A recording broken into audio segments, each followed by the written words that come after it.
Presiden Joko Widodo meminta agar kampanye cinta produk Indonesia terus digaungkan. Bersamaan dengan itu, ia ingin agar ajakan untuk membenci produk luar negeri juga disuarakan. Kampanye cinta produk Indonesia dan benci produk luar negeri penting dikumandangkan supaya masyarakat loyal terhadap hasil karya anak negeri. Branding harus melekat agar masyarakat lebih mencintai produk Indonesia dibandingkan produk luar negeri. Karena penduduk Indonesia, penduduk kita berjumlah lebih dari 270 juta jiwa. Seharusnya adalah konsumen yang paling loyal untuk produk-produk kita sendiri.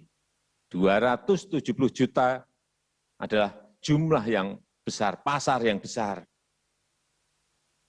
Ajakan-ajakan untuk cinta produk-produk kita sendiri, produk-produk Indonesia harus terus digaungkan.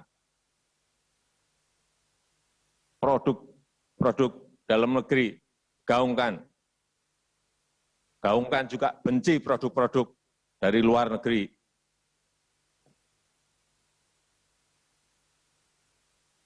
Bukan hanya cinta, tapi benci. Cinta barang kita, benci produk dari luar negeri.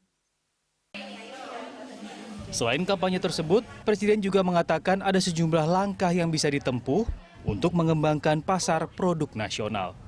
Misalnya dengan memberikan ruang kepada produk hasil usaha kecil mikro dan menengah atau UMKM, Presiden tidak ingin ruang depan atau lokasi strategis di pusat perbelanjaan justru diisi oleh merek-merek luar negeri. Menurutnya, sudah saatnya menggeser produk dari luar negeri dan mengisi lokasi strategis untuk merek-merek lokal. Tim Liputan, Berita 1. Pemirsa, Presiden Joko Widodo menggaungkan cinta produk dalam negeri. Presiden mengatakan branding harus melekat agar masyarakat lebih mencintai produk Indonesia dibandingkan produk luar negeri. Lalu sudah sejauh mana upaya agar masyarakat kita lebih memilih produk dalam negeri? Untuk membahasnya sudah bergabung bersama kami Menteri Koperasi dan Usaha Kecil dan Menengah, ada Pak Teten Mas Duki. Selamat siang, Pak Menteri. Selamat siang, Patricia. Oke, sehat ya Pak Menteri ya? Alhamdulillah. Alhamdulillah. Ya. Baik, selain Menteri Koperasi dan UKM juga sudah terhubung bersama kami Ketua Umum Asosiasi UMKM Indonesia, ada Pak Muhammad Ihsan Ingratubun. Selamat siang, Pak Ihsan. Selamat siang, siap. Sehat Pak Ihsan, sehat ya Pak? Alhamdulillah, Pak Menteri juga kelihatan sehat. Oke, Pak Menteri dan juga Pak Ihsan, terima kasih sudah bergabung bersama kami di Livestock. Ini kita berbicara soal bagaimana mengembangkan atau mengkampanyekan mungkin ya untuk masyarakat menggunakan brand produk lokal seperti itu. Presiden Jokowi pun meminta bahwa kita lebih mencintai produk dalam negeri dan membenci produk luar negeri. Saya ingin tanyakan terlebih dahulu kepada Pak Menteri, bagaimana menginterpretasikan apa yang disampaikan Pak Jokowi terkait dengan mencintai produk dalam negeri dan juga membenci produk luar negeri. Apakah ini bisa diartikan Pak Menteri bahwa kita harus 100% mencintai produk dalam negeri dan tidak memberikan ruang sedikit pun untuk produk luar negeri atau seperti apa Pak Menteri?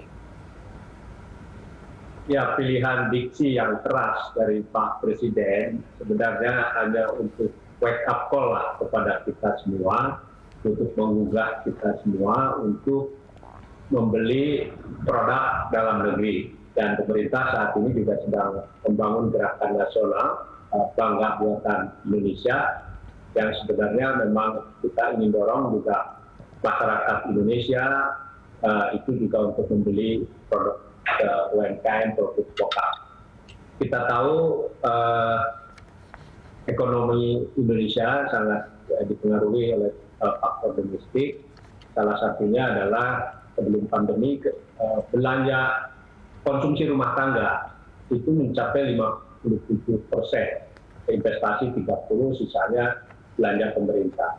Jadi di tengah pandemi COVID ini, ketika daya beli masyarakat turun, sehingga penting untuk mendorong gerakan belanja ya produk Indonesia itu, saya kira untuk supaya ekonomi kita juga berpulih.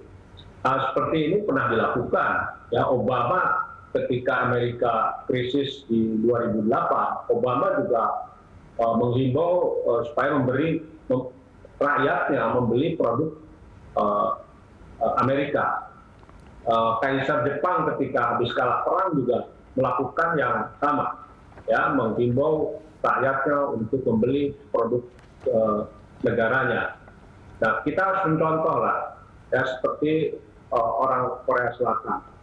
Mereka sangat loyal dengan produk buatan bangsanya sendiri. Dari mulai tidur sampai bangun lagi, mereka mau di luar negeri atau di mana mereka loyal menggunakan produk dalam negerinya. Sehingga Korea Selatan sekarang ekonominya tumbuh luar biasa.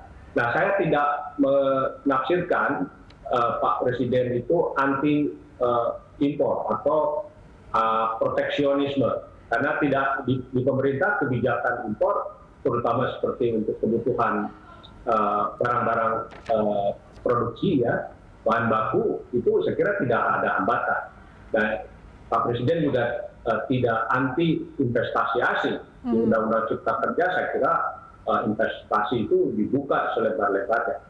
Dan yang dihimbau oleh Pak Presiden kan untuk mengkonsumsi barang-barang konsumsi, ya, dan kita saya kira sudah cukup lah mau makan apa yang makanan kebutuhan sehari-hari, misalnya mulai dari makanan, minuman, pakaian, ya, saya kira sudah sangat lengkap.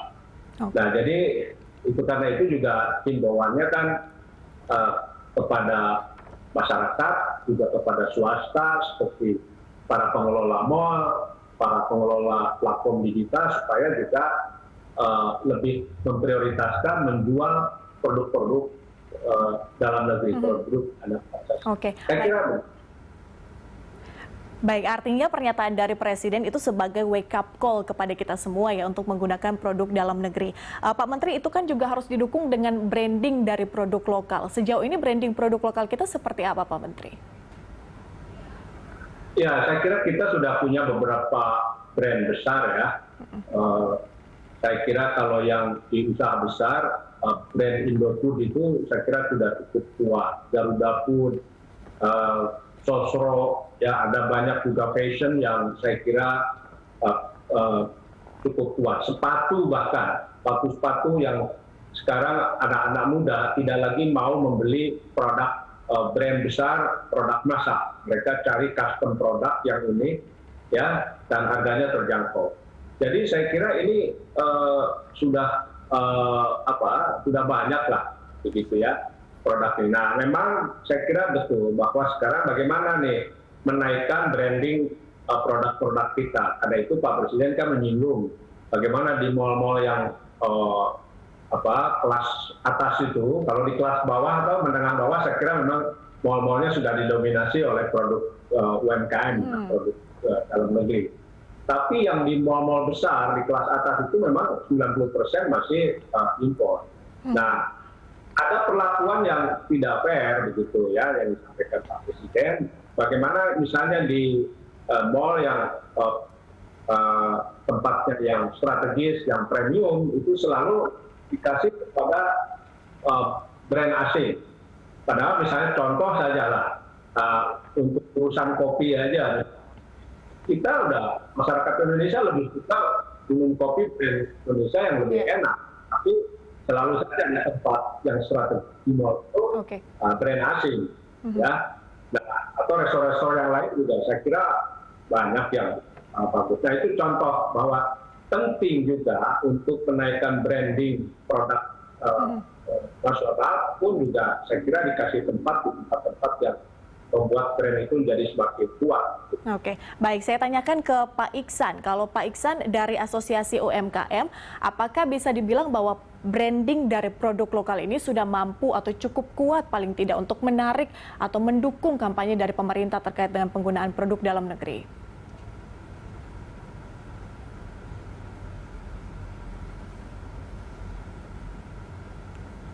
Pak Iksan, Anda bisa mendengar suara studio, Pak? Ya, sebelum masuk ke brand, sebelum masuk ke brand, saya kira brand itu mudah lah. Ya, yang terpenting adalah willingness, ya, keinginan daripada pemerintah. Dalam hal ini adalah Presiden Jokowi untuk mengeluarkan pernyataan tersebut. Nah, itu yang terpenting, itu yang nilai strategisnya sangat tinggi. menurut saya baru kali ini ada presiden yang membenci produk asing. Tapi jangan-jangan benci tapi rindu juga kan gitu. Nah, jangan-jangan benci tapi rindu, tetap juga memakai gitu. Nah, saya terus terang mengapresiasi apa yang dikatakan oleh Pak Presiden dengan tadi alasan yang sudah disampaikan Pak Teten itu saya kira sangat benar bahwa kita ini butuh yang namanya akses pemasaran seluas-luasnya kepada UMKM kita. Karena memang tidak berdaya. Konsekuensi daripada penandatanganan MEA, penandatanganan AFTA dan seterusnya itu adalah konsekuensi yang akhirnya kita menjadi negara yang diserang oleh negara-negara lain. Apalagi di dalam 5 tahun terakhir ini dapat digital marketing atau e-commerce itu merajalela. Nah, itu yang harus digarisbawahi sama kita semua bahwa kita tidak akan sulit membendung produk asing apabila ini tidak kita sikapi dengan benar. Jadi pernyataan ini menurut kami sangat mengapresiasi dengan baik, ya. Justru kami kaget bahwa mencintai produk Indonesia tapi membenci produk asing. Tapi turunannya apa? Nah, sayangnya, ini mungkin sayangnya Pak Teten, pada saat pernyataan itu baiknya pada saat pernyataan tersebut ada misalnya dicontohkan kebijakan yang konkret. Let's say ya, sangat mudah saja. Kalau seminggu misalnya ASN diwajibkan memakai batik dua hari, kenapa nggak sampaikan 3 hari misalnya? Itu konkret. Jadi jangan hanya mencintai produk UMKM tapi tidak ada konkretnya. Nah, dulu kita ingat zaman Pak mungkin Jokowi JK juga ya Pak JK pada saat menyampaikan bahwa kami cinta produk asing, dia cabut sepatu Cibaduyutnya, mungkin kita masih ingat, ini loh saya pakai Cibaduyut dengan merek ini. Nah, Indonesia butuh ini. Indonesia butuh tokoh. Indonesia butuh contoh. Indonesia butuh contoh konkret. Ya. Nah, yang kita butuhkan adalah kebijakan turunan. Sekarang kita bersyukur bahwa pemerintah menaruh perhatian besar untuk membeli produk mengalokasikan 40% APBN, tapi walaupun tidak ada sanksinya, itu kita senang ya Mbak. Tapi ini yang kita belum tahu, produk UMKM apa yang mau dibeli oleh pemerintah Pak Teten. Ini yang kami nggak paham. Harusnya turunannya apa? 40% ini misalnya, berulang kali saya bilang bahwa Presiden sudah menggaungkan ini, terus sudah mengalokasikan 40%, turunan kebijakannya apa? Produk-produk apa sih? Misalnya sektor pertanian mau dibeli, SKPD wajib membeli, misalnya produk pencacah jagung dan seterusnya. Dengan brand, silakan brandnya macam-macam. Pokoknya brandnya jangan sebut namanya Iksan atau Teten, pasti nggak laku gitu. Kalau misalnya Gionino atau apa, itu pasti laku lah. Ya. Jadi brandnya brand dari luar. Nah, itu yang kita lakukan penguatan. Makanya saya bilang kalau brand ini mudah saja. Tetapi yang penting adalah willingness, keinginan bahwa Presiden sudah menggaungkan, luar biasa. Nah, turunannya harus kita beli. Kita beli SKPD itu harus berani membeli. Nah, sampai-sampai saya ngomong sama Pak Pramono dan staf, saya bilang, Pak Pram, bikin tuh MOU antara auditor, BPK, BKP, jaksa, kepolisian, jangan diperiksa tuh SKPD kalau membeli produk UMKM. Ya, kualitasnya agak jelek-jelek sedikit nggak apa-apa lah, mahal dikit nggak apa-apa lah. Pak Iksan ada LKPP. LKPP itu ada hanya bagian daripada rujukan daripada harga. Jadi yang belum masuk LKPP bagaimana? Tetap aja bisa masuk, tapi rujukan harganya dari LKPP gitu. Nah, saya mau catat gini, Mbak. Kenapa sampai kita terpuruk? Ya, karena kebijakan LKPP tersebut. LKPP inilah yang pengadaan barang dan jasa untuk e-procurement itu yang mengakibatkan kita terpuruk, UMKM kita terpuruk. Sebelumnya dibeli, pada saat LKPP, kebijakan LKPP ada, nggak ada, kita nggak dibeli lagi. Baik, Pak Iksan, kita harus jeda terlebih dahulu. Kita akan lanjutkan di segmen berikutnya. Pak Menteri dan juga Pak Iksan tetap bersama kami. Pemirsa juga tetap bersama kami. Kami segera kembali. Usai jeda.